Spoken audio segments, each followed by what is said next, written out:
Hi, I'm Chris James, and you're watching Healthy Alternative. Today, I want to talk about the benefits of Michael, and today we're going to be talking about... Today we'll be making one of my favorite soups.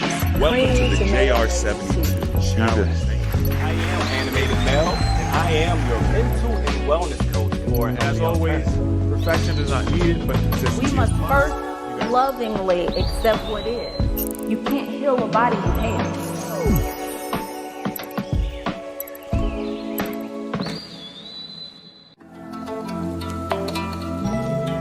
I just want to take a moment to say thank you to all of you all for coming. This community is designed to support you in that time. It's really to utilize when things are bad and when you're at your lowest. I started to learn about emotions. I started to learn about finding root causes, right? Starting to understand addiction and how addiction is not, once again, the issue, that we are using a negative stimulus as a coping mechanism. Part of my mission is to make sure people know that everything we need comes in a natural form. It's already here for us. I am determined. I am strong. And I am ready. We must first lovingly accept what is. I often say, you can't heal a body you hate. This is healthy blood cells. And that's what we're aiming for. So you can see the contrast. Okay? What you do matters. Thank you all for coming. Be blessed.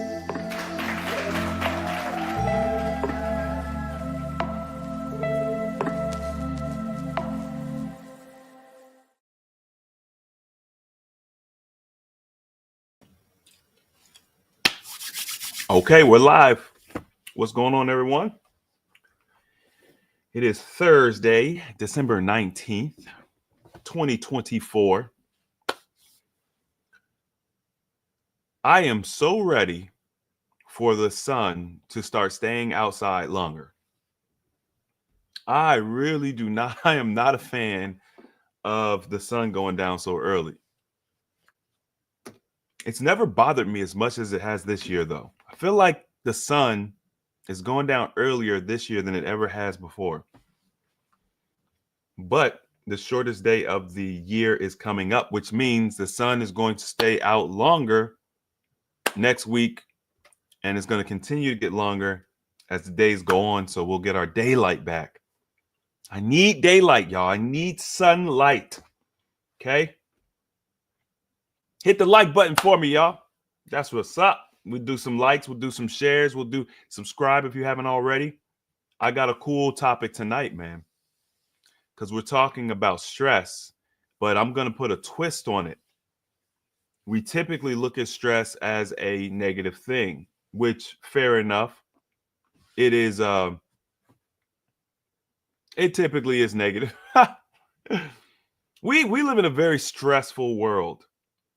But one thing that I have noticed, that the powers that be, what they do is they will take something that can be positive or is positive, and they will put a negative spin on it so that we only see it in one light, and that would be negative. Okay? Everything has the ability. There's two sides to every coin. So it's not realistic for us to believe or think that a particular thing is always, there's only negative about it. We should always look for the positive in things. You know, the idea of a silver lining. Perspective means everything. And I personally think that perspective is a superpower if you use it correctly. You could use perspective as a way to look at a situation and gain benefit, grow from it, strengthen your resolve, learn. So that's kind of what we're going to be talking about tonight. We're going to be talking about stress from a different perspective. Before we get started, I want to let you all know we do have the 21-day fasting challenge starting January 5th. We already have over 100 people signed up for the challenge. So I already know it's going to be a big one, because we're still maybe about 2 weeks out, and we've already got 100 people signed up. So most people join literally the last 4 or 5 days of the challenge. So it's going to be exciting. And I'm excited to do the challenge with you all. The coaches have already started putting together some exclusive content. So I can at least promise, if you've done the challenge before with us, you're going to get something unique this time around for sure. Even though you don't really need anything unique, the challenge itself is amazing, I think. But we are going to make sure that it continues to evolve. So links in the chat for that. All right. I really like this topic.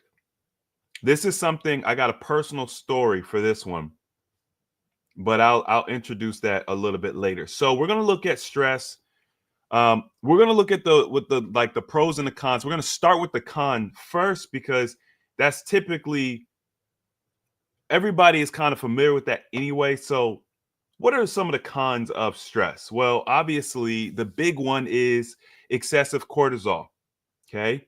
So when you are under stress, you have an excess of cortisol. Now, here's the thing you got to understand. If we're saying that you get an excess amount of cortisol, that means that there is a normal amount of cortisol that would not be considered excess. What makes cortisol bad is when you have it in excess. We don't think about the benefits of cortisol and how it actually helps to regulate the body. We only really talk about when we have too much cortisol and how detrimental that is. And that's why I think stress gets it gets termed the silent killer. Comes a lot of it comes from the excessive amount of cortisol in your system that does damage. But a normal amount of cortisol is okay. So we do often demonize cortisol as well. And it's not something we should demonize. Everything in balance is good. You know, when things are in balance, even when you look at bacteria, Candida, for example, I know there's a lot of people that deal with Candida. It's a major problem for a lot of people. It's very hard to balance Candida, but Candida is looked at as an evil demon bacteria, but in normal, healthy balance, it's fine, right? So one of the things that actually, this is why, if you guys listen to the intro, you'll hear Jasmine say, you can't heal a body you hate, right? And even in other intros where I've talked about people hate their fat, but their fat is a natural response to the body, to the stimulus that the body is receiving, and it's designed to protect you. So we have to understand the function of our body, and we have to shift our mindset around it, our thoughts around it, because just imagine that your body is literally working 24/7 in your best interest, and you're misunderstanding its work and what it's doing, and you are sending negative energy or negative thoughts to your body, to your own body. I hate my body. I hate my fat. I hate this. I hate that. I wish this. I wish that. And now you guys really got to think about it like, so you have the spirit or the mind, the true essence of what you are as an entity, your energetic being. Then you have the physical body. Those are two separate entities merged in one, and that allows you to have this human experience. Now, I look at it, the mind and the energetic core and the body, I look at that as like Batman and Robin. You guys are a team. You're like working together, fighting crime. Neither Batman nor Robin would ever do anything that would harm their partner, right? So your body is designed to do the same thing. It is designed to create the best experience for you. And everything it does is in response to the stimulus that it is being that's in the environment that it's in. And so we have to look at the environment and not look at the body. The body is far more intelligent than any of the doctors and scientists that are living today, or maybe that have ever lived. The body can do trillions of operations and calculations in a minute or an hour. It's we can't even possibly keep up with it. This is the reason why when we look at like medicine, you're trying to fix a dynamic system with a static solution. It just doesn't work. By the time you test the body and figure out what it's doing in this moment and you administer the drug, the chemistry of the body is already changed. So I say all that to say the body does everything in your benefit, okay? So even the excess amount of cortisol that's released, it's for a reason. It's not for nothing. Now, it has a detrimental effect because it's out of balance, but anything out of balance for too long is going to have a detrimental effect. So we can't just pick stress, and we can't just pick one thing and say, oh, I hate you because this, blah, blah, blah. We have to really be balanced in our thinking, right? Okay, so cortisol. We know high cortisol levels are bad. They disrupt sleep. They increase cravings. They cause you to gain weight. It's not good. Okay, I got you. Then you've got stress-induced hunger. Now, we all understand that we are emotional eaters. And if you don't understand that, that's maybe something good for you to start researching and learning and getting an understanding of. Now, whether we're naturally emotional eaters or if it's a societal thing, I don't know. I think society and propaganda have curved us and leaned us to one way. Movies and, events, it tends to lean us to be emotional eaters, but most of us do have that tendency to eat emotionally. Right. So if you're stressed out, I mean, you've all heard of stress eating. Some people do the opposite, where they stress fast or they can't eat. They're so stressed. And everybody kind of experiences a different variety depending on what type of stimulus we're talking about.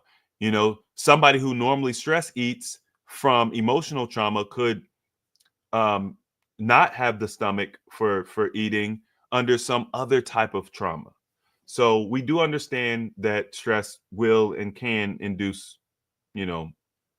hunger, and that's going to make it harder to stick with whatever you have going on. So it's important to manage your environment so that you don't deal with that, right? Like, understanding how stress impacts you as an individual is important, because then you can kind of create an environment or create a plan that will help you to overcome those obstacles. So this is where having a fasting journal or just a wellness journal comes in handy, because you can start breaking this stuff down and figuring out what stress causes you to stress eat. All it takes is for you to be intentional, right? Like if you journal daily, just once a day, maybe at the end of the night before you go to sleep or whatever, or you could journal first thing in the morning and recap, whatever, however you want to do it. If you just simply journal once a day and then you review your journal once a week, you will learn so much about yourself. And I'm speaking from personal experience. As a matter of fact, the whole journaling, the whole reason why we offer fasting journals is because of my personal experience with journaling. I was never a journaler, but when I started my wellness journal and I started journaling because it just felt natural, I learned so much about myself. And I'm actually going to, like I said, in the story, I'm going to talk about some of the things I learned about myself by doing this practice. So I highly recommend that for you all as well. Now, obviously, stress has an impact on your hormones. Okay. So if you already know that your hormones are a little wacky, then you understand that stress just makes it worse, right? It's not gonna, if you already have a hormonal imbalance, if you have PCOS or endometriosis, or maybe you got thyroid issues, or maybe you got a heart condition or high blood pressure or something of that nature, you add stress on top of that, we understand that only makes it worse. It's important for you to quantify that, right? I know a lot of our community are women.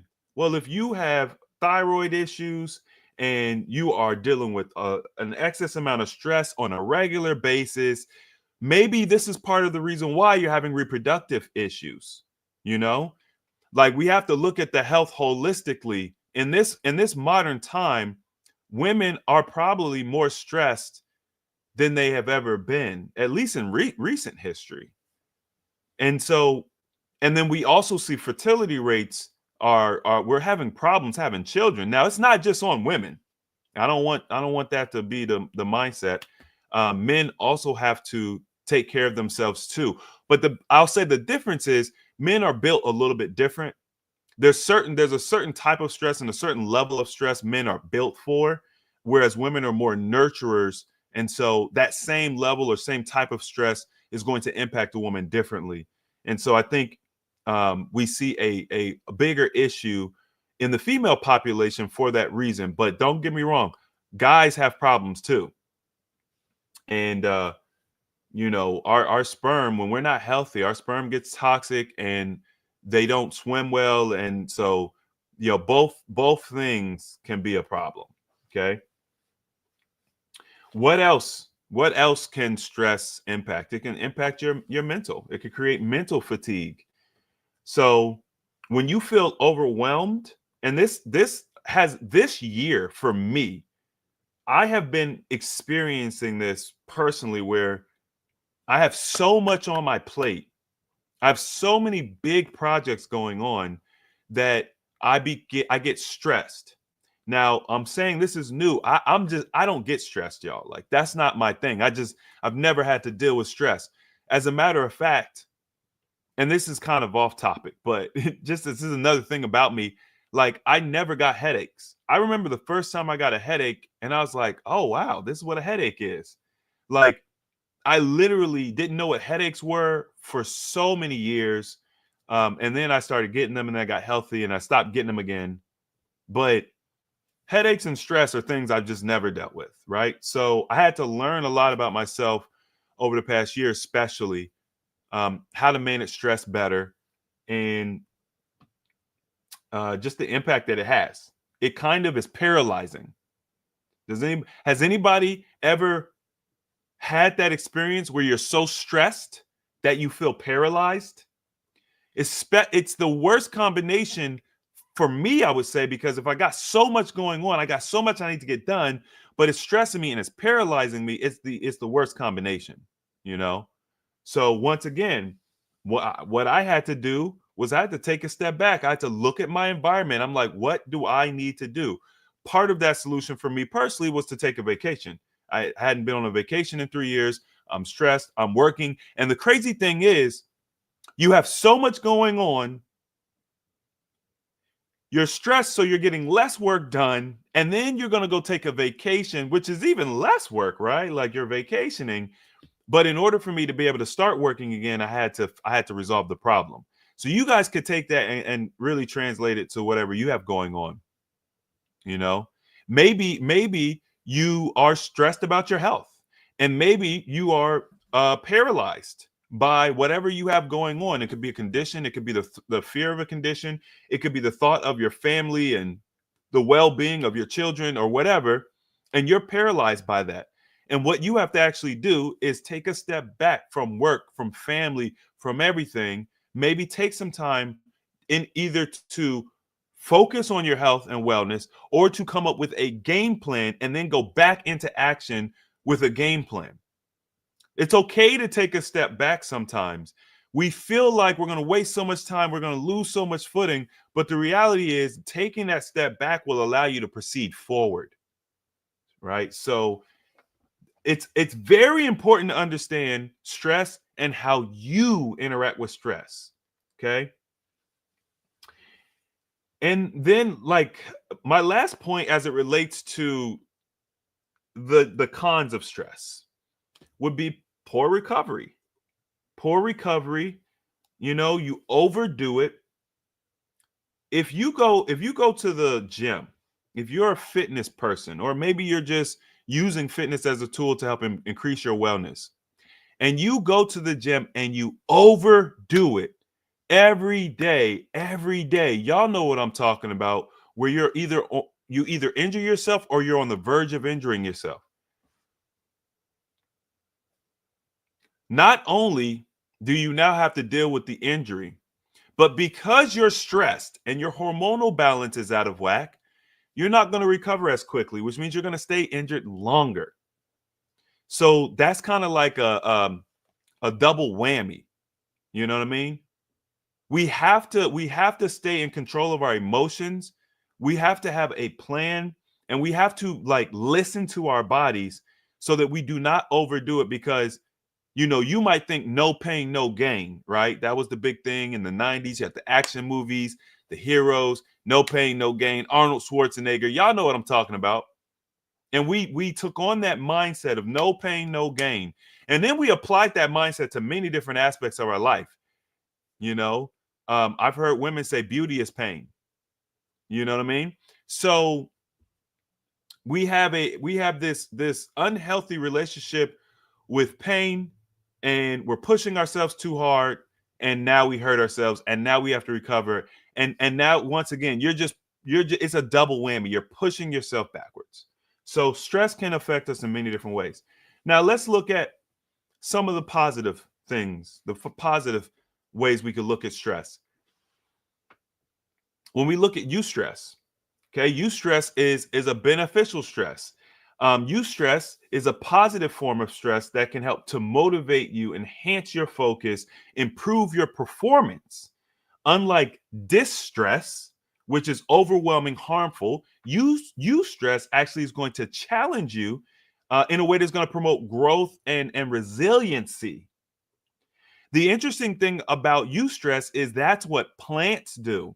And I don't know if you guys have ever heard me talk about our connection between humans and plants, but I think that humans are far more relatable to plants than animals. And we don't give that relationship between humans and plants enough credit. But what plants will do is, depending on their environment and the unique stressors in their environment, they'll alter the chemistry. They will alter their chemistry in order to thrive in an environment where they traditionally wouldn't.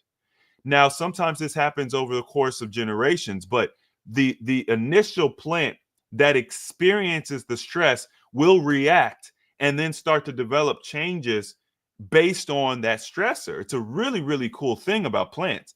As a matter of fact, when I was studying essential oils and stuff, one of the reasons why it's important for you, if you're going to get, essential oils, you want to get wild crafted oils, is because of that feature.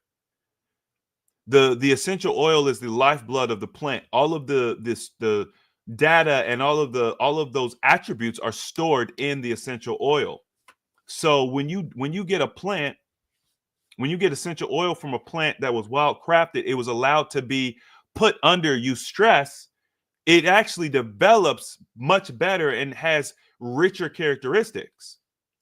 But this is also the reason why, conversely, you got to be careful about where you get your essential oils from, or where you buy your sea moss from, right? They grow sea moss in tubs, in bathtubs now, because it's so, Dr. Sebi made, sea moss so popular. So now what people will do is they'll grow it in environments where there's no stress. It's not a true, there's not a true ecosystem there. So the plant doesn't get the stress. It doesn't get the extra attributes. It doesn't get the different minerals and things that it would get out in nature. Okay. So then you get a product that's not really doing what it's supposed to do.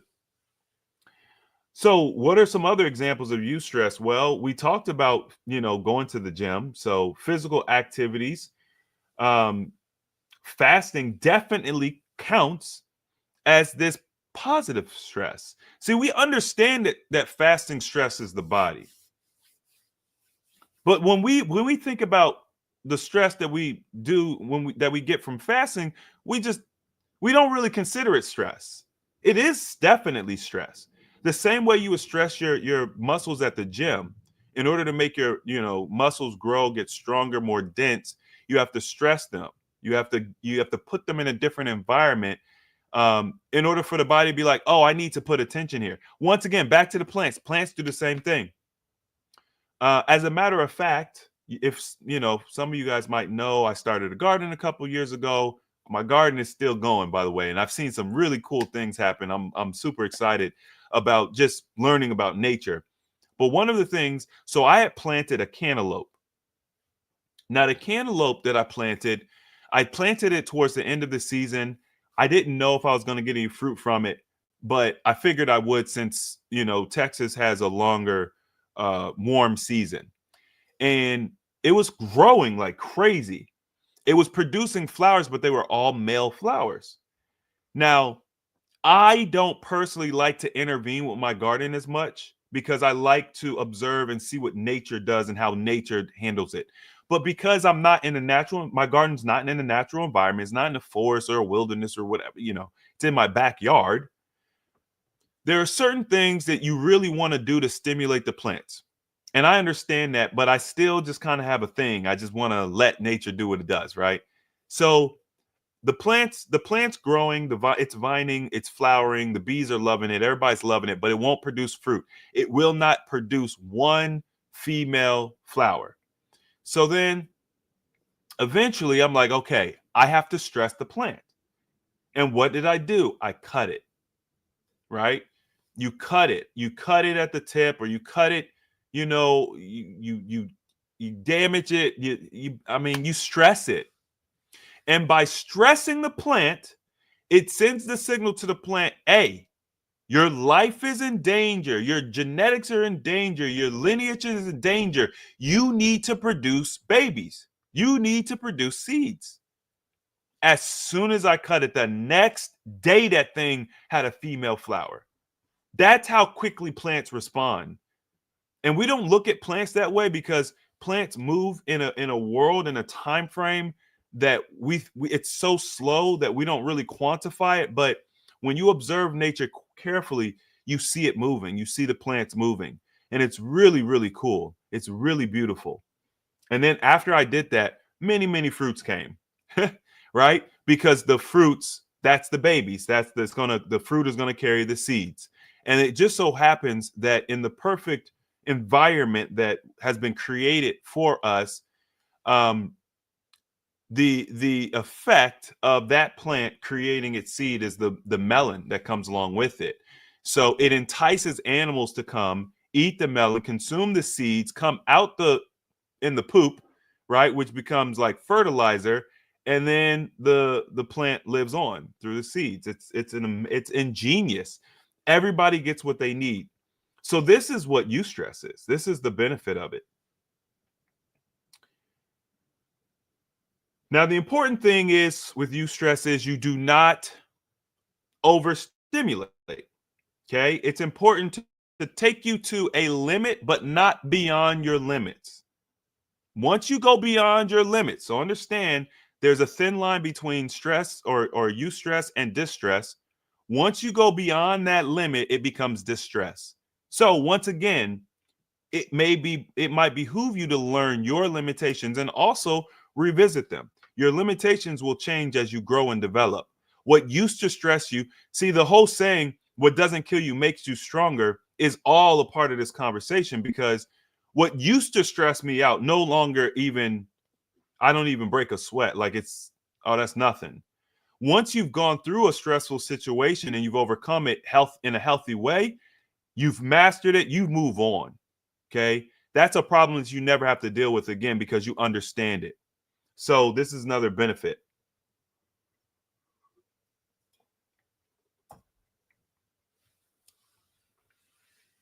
Now, when it comes to fasting is like a mild stressor that could trigger the body to repair, like we talked about with the plants. The plants are stimulated to, grow the fruit. The body gets stimulated to repair. So we get improved mitochondria function from this. And this essentially is going to boost your longevity. Okay. So it's an interesting way to look at stress. If your goal is to increase longevity, you got to stress yourself to a degree. We need stress, as a matter of fact. So that's an interesting way to look at it. I don't know if anybody's ever thought about that, but we actually need stress. Even, back in the day when we labored in our farms and stuff like that, we would regularly stress ourselves.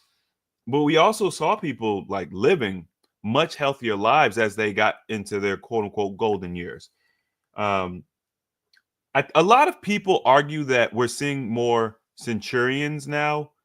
I can't really, I personally don't see it. I don't see it in my personal life.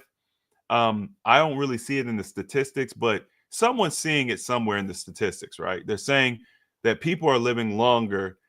But one thing that can't be argued is the quality of life is decreasing. So even if, we're going from living 76 years to 80 years or whatever the case may be, the quality of life is decreasing.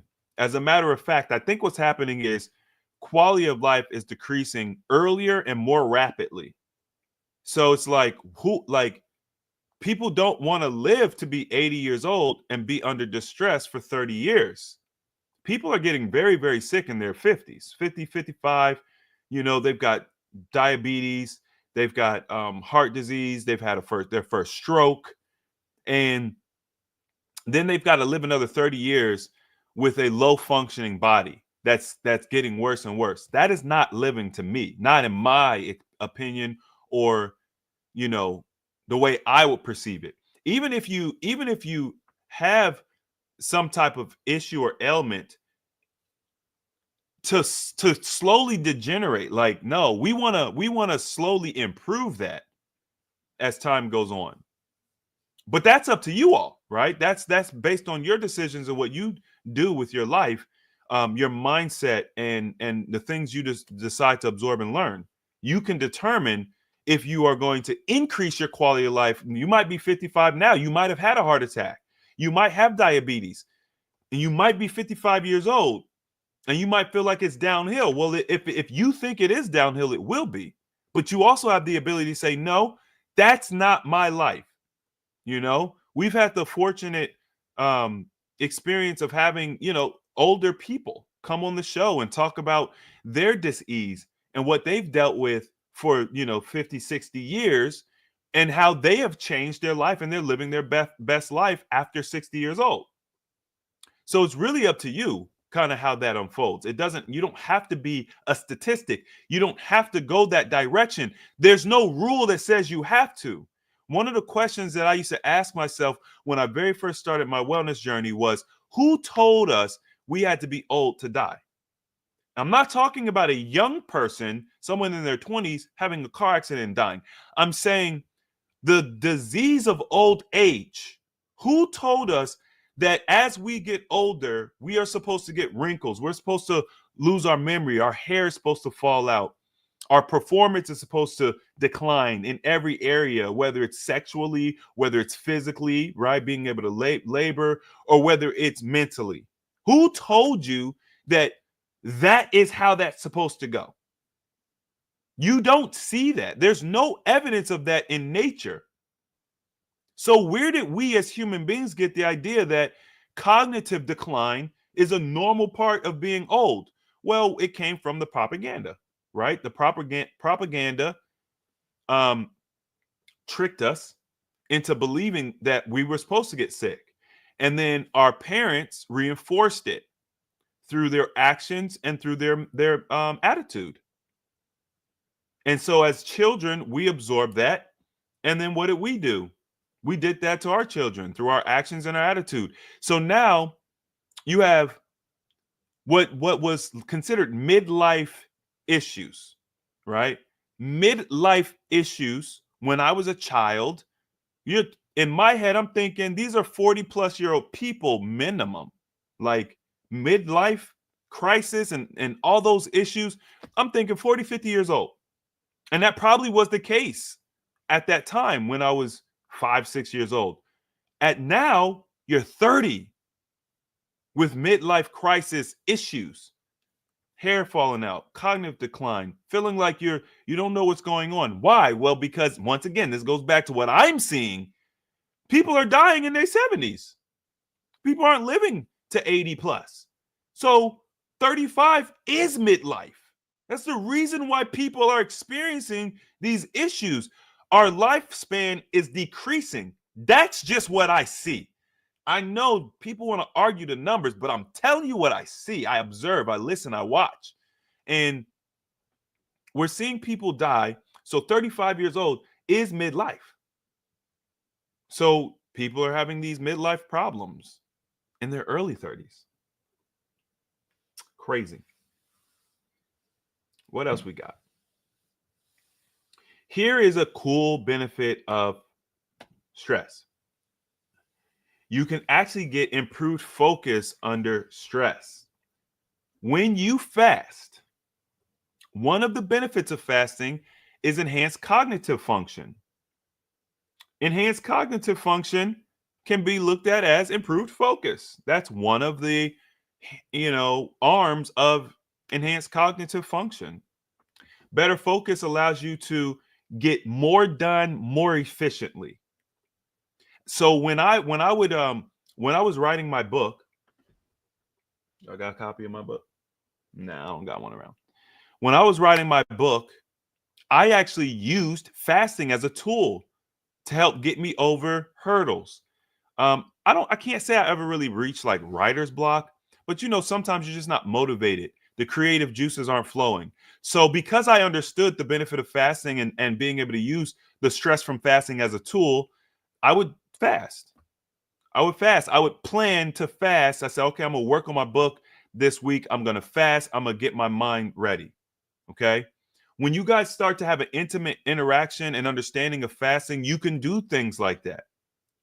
This stuff was well understood, 500 years ago. So this is not something new that I'm discovering. It's new for me, but it's not new. Like, this is something we as humans knew and understood. But once again, we went through an age where wellness information was stripped from us. Information that was so commonplace that people didn't think anything of it. There's certain things that you all know. Okay, so like obviously we have a older crowd. When I say older, I'm saying like I would include myself in that, right? Like we don't have like a lot of 18-year-olds on the channel. So most of you all understand how to read a analog clock, right? You have owned watches. You probably own a watch, analog watch. Cool. Do you understand that there is a generation of children or young adults that don't know how to read analog clocks? Because there was a time when analog clocks became pretty much extinct and everything went to digital. And so there was a generation of children that didn't learn how to read analog clock because it just wasn't commonplace anymore. Now, you wouldn't think that a 10-year-old or even a 20-year-old would not know how to read an analog clock. You would assume they know how to read it. But the reality is things have changed so much since when you were a child and when you were learning things. Yeah, there's a lot of them that just don't. Why? Why do they need to know how? Right? So the same thing happened to our health and wellness. Things that we just knew, it was commonplace, they're not anymore. We're losing it. And because we weren't wise about passing that information down, we lost it. So now generations have to kind of rediscover it. But once again, cognitive function, improved focus, these are benefits of fasting. The other thing, this is like how we kind of compare ourselves to plants again, is when you put yourself under stress, you encourage adaptability. Okay. Your body is going to adjust and it adapts. So what we know is your body uses different fuel sources. When you're not eating food, it's going to go to its reserve of glycogen. When the glycogen stores are gone, then it's going to go to like ketones, right? Or it'll use fat. It'll just burn fat for energy. So depending on the stress that your body is experiencing, it will adapt. And that adaptability, the level of adaptability that we as human beings have is far superior to any other creature that I know of. There may be some single cell organisms that adapt, that mutate and adapt more crazy than us. I don't know. It's hard to say because it's visually their adaptations are crazy, but maybe they're less complex than the human beings. But I would say that for the most part, we have the highest level of adaptation.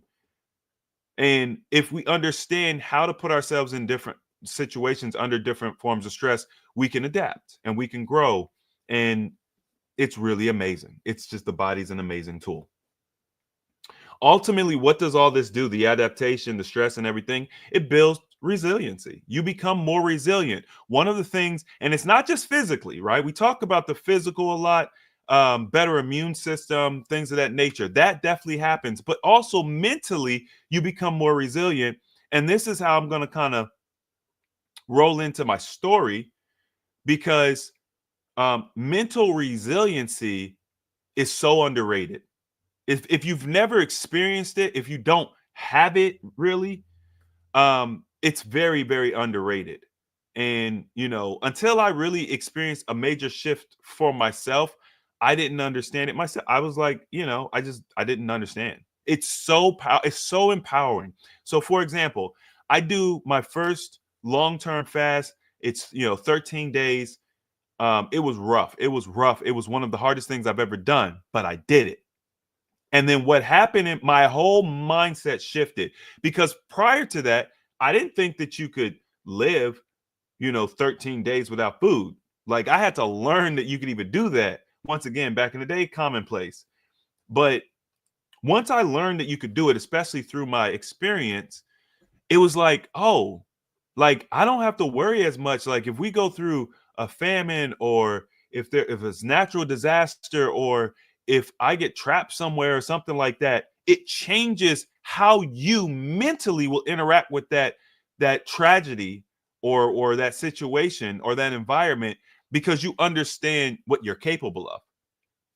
So I think that mental resiliency is huge.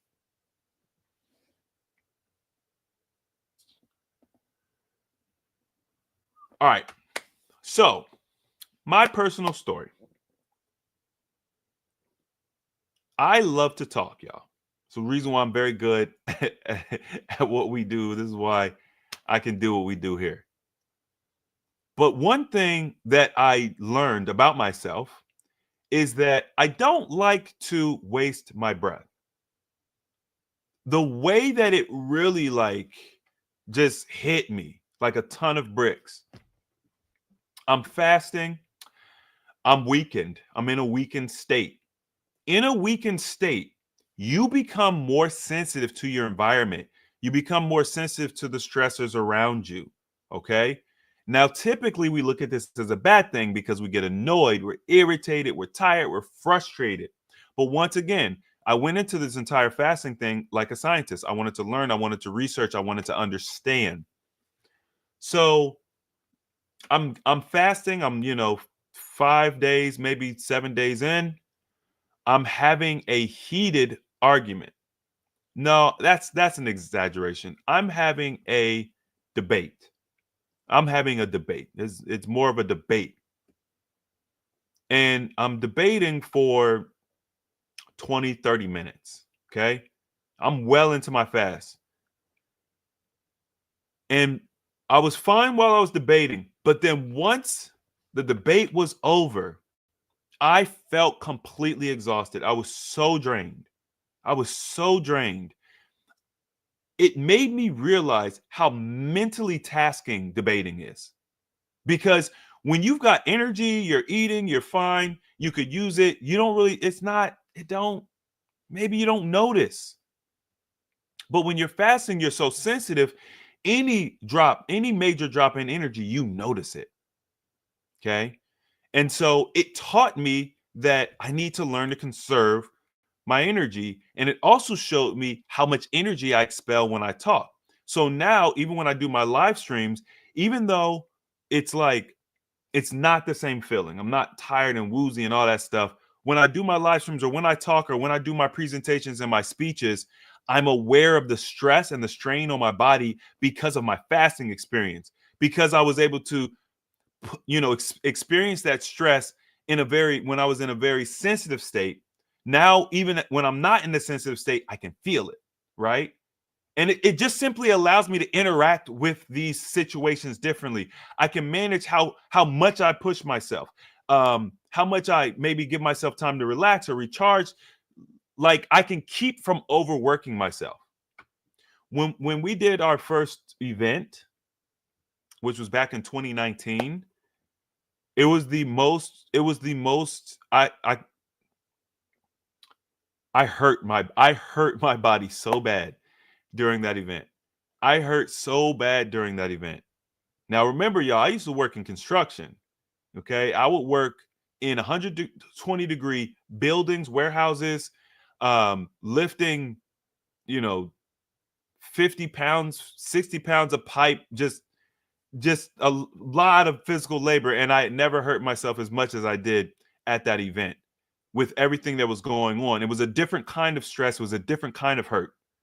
But my body the next day felt it. It felt like I slept twisted up in a knot. It was just crazy. Okay. So it's important to understand and be aware of that so that you can interact differently in the world around you, especially if you're fasting. But one really cool example that I thought, like, I was reading this book and I heard this example about,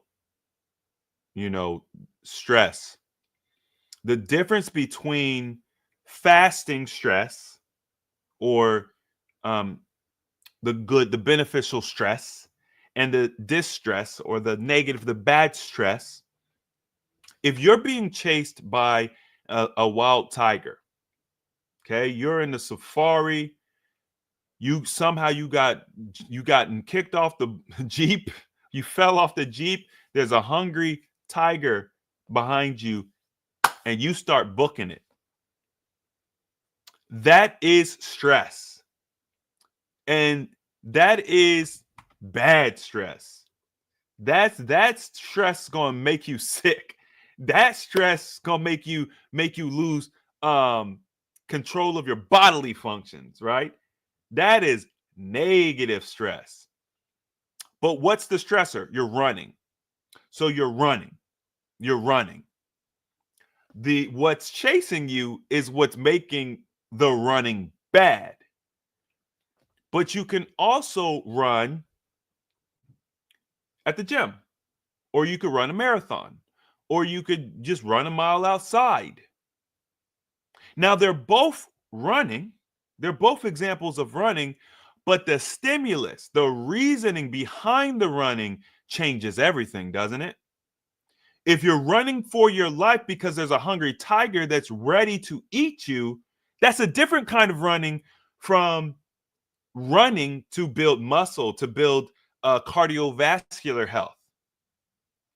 And that is the difference between, the stress that you get from fasting, right? That's the good stress versus maybe the stress you get from starvation, where you can't find food, like food's not available. So both situations are you not eating, and it's creating stress on your body. But the environment, the reason behind it makes all the difference in the world. So we can use stress as a tool if we understand it and we respect it. And we could use it to help us adapt and to grow. We could use it to help us lose weight, or we can abuse it and it will cause us to gain weight. It'll make it hard for us to lose weight. It'll make us sick. It can make our quality of life bad. It can make our body ache. Okay, it's really all about your perspective, your understanding, your relationship with your body, and how you interact with the stress around you. So that is my talk about stress. Now, one of the things that I want to highlight is if you're new to fasting, or if you're new to like long-term fasting per se, and you want to use fasting for weight loss, for health, depending on your the amount of knowledge you have, you might think, okay, like fasting is going to kill me. Fasting is going to, I'm just going to eat my muscle. There's a lot of myths and there's a lot of negativity surrounding fasting. Why? Because the powers that be don't want us to understand the power of fasting. If you guys truly understood the benefit of fasting, it would destroy the health industry. And I'm not saying that as a euphemism. It would crush the health, the entire big pharma. It wouldn't exist. I mean, these industries are new. These industries did not used to exist. Why? What's the difference? It was our knowledge base. We knew how to preserve our health and wellness before. We knew how to read the analog clock. Now we're in the digital era. We don't know how to read an analog clock. So it looks like it might as well be ancient script to us. We don't know what it means. Okay. And if you guys regain the knowledge of fasting and even herbs and things of that nature, you just simply wouldn't need the healthcare system. Not nearly in the capacity that we have it now. So for example, I haven't had healthcare for it's been probably got to be close to 10 years now. Maybe like 8 years, something like that. I haven't had healthcare. I used to have healthcare when I didn't understand fasting. I didn't understand dietary habits. I didn't understand natural remedies. But then once I learned all that stuff, I just didn't use it anymore. I haven't even been to the eye doctor. Of course, my eyes they never really got worse. My teeth, they haven't got worse. Nothing's getting worse. So I don't really have a reason to go. I've had some scares, but most of those scares were self-inflicted from me pushing myself too hard on fasts and stuff. But I haven't needed a doctor. And I think I'm just an example of what would happen holistically if people understood what I understand.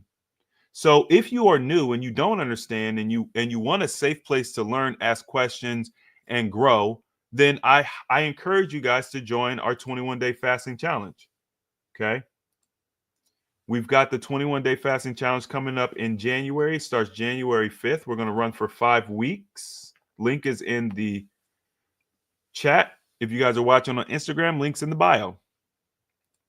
The 21-day fasting challenge is going to teach you dietary strategy. Somebody asked me in the comment section earlier today if I would do a day, like what I eat in a day. One of them videos, what I eat in a day.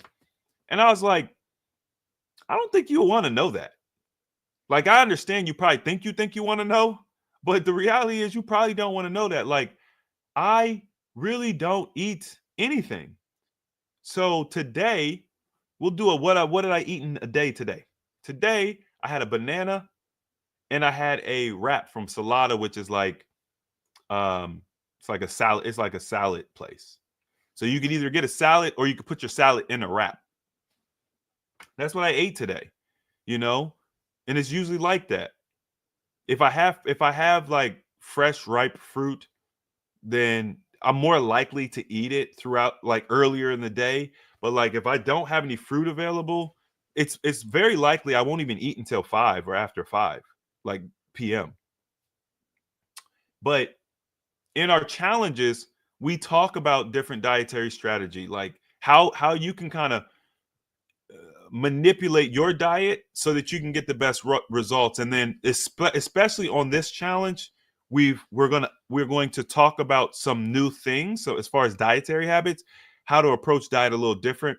So like the goal is going to be to make sure that when you guys go into your fast, obviously you have a smooth transition, but also imagine the days when you're not eating. If you had a dietary strategy that was fun, it was exciting, it was different, it had a lot of variety, but it continued to help you lose weight. Because one of the things that everybody always talks about, oh, Chris, I did a 21-day fast. I lost, let's say 21 pounds. But then a month later, I had only maintained 15 pounds of the weight loss. So, I mean, that's not bad. I think that's great personally. Like that's pretty good. You lost 15 pounds, right? But what if you could just lose the 21 pounds and then a month later, you still not only have lost the 21 pounds, but you've lost an extra 5 pounds through dietary habit, and you weren't even fasting. That way, whether you're fasting or not, you're still progressing towards your goal. And then the beautiful thing is, by eating this way, your body adapts and then you just maintain. So if you ask me what my weight is today, it's probably like 203 pounds, something like that. If you ask me what my weight was last month, probably 203 pounds. If you ask me what my weight is going to be a month from now, outside of me doing any long-term fasting, is probably going to be 203 pounds. So my lifestyle and my dietary strategy have created this, I'm just baseline. It's not, and then now this is not to say that I eat the same thing every day and it's perfect and I never, consume anything bad or toxic. It's just that I do the right thing so often because it's lifestyle, that so when I do the quote unquote wrong thing, I'm not eating the right things. It doesn't have a great impact. It's like a small blip. Like my weight might go up for a day, but then I digest it. It comes out, boom, I'm back down. It doesn't keep going up. The problem is we have one bad day, and then we stack that to the next to another bad day. We stack that next to another bad day. We stack that next to another bad day. And every day is a bad day. When every day is a bad day, of course you're going to slowly gain weight. Of course you're going to slowly move toward dis-ease. You're doing the wrong thing every single day.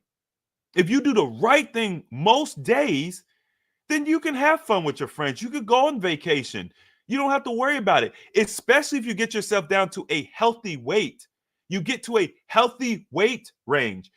One of the things that I encourage you all to do when you create your wellness goals, figure out what your healthy weight range is and put your weight loss goal towards the bottom range.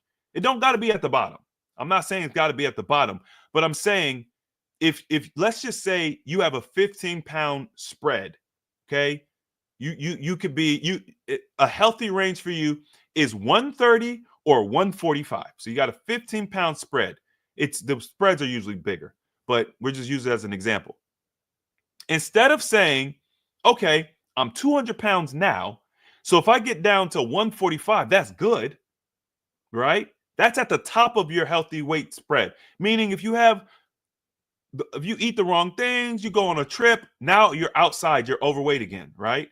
Versus if you put your wellness goal under, let's say 138 pounds.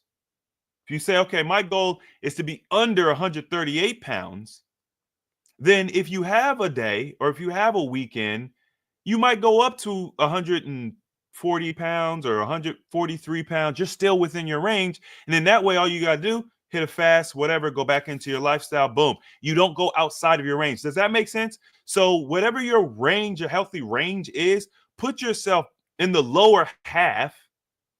That way you have more range of flexibility.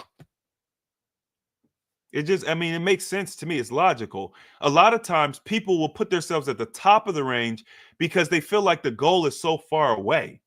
So if you're 200 pounds, 145 pounds, that feels so far away. So that'd be a great goal. Shoot, actually what oftentimes happens is if your healthy weight range is 145, people will shoot for 160. Because they're so far away, they'll just shoot for 160. And what you do is you build and you work in your mind towards 160. And so then when you get to 160, you're happy, but you're not even in a healthy range. You haven't even got to your healthy range yet. So make sure at the very least you're in your healthy range. But once again, I encourage you all to push it. Push to the lower half of your healthy range. And then that makes maintenance so much easier. And if you get your mindset on that at the beginning of your journey, or even, wherever you are, you still have a long way to go. But if you get your mindset there early adaptation, that will help you when you get close to your goal. It'll help you already in the mindset. Okay, instead of stopping at 160 pounds, you're like, no, I got another 20 pounds I need to drop, So hopefully that all makes sense. I hope you guys enjoyed this call tonight. If you did, hit the like button for me. Subscribe if you're new to the channel. Definitely join us. I hope you guys join us on the challenge. Question: can you water fast on plain water? I recommend water fasting on distilled water. So I don't know if that's what you mean by plain water, but yeah, I recommend it. But there's many different ways to fast. And honestly, it depends on you. It depends on your unique challenges. What I would personally recommend to you if you were a client and we were talking one-on-one. But as a general rule of thumb, I think that, distilled water is my recommendation. Okay. So hope you guys enjoyed the call. I got to rock out. The application of knowledge is power. I'll see you guys on the next live, maybe tomorrow. I don't know. We might see tomorrow or this weekend. I don't know. Good night.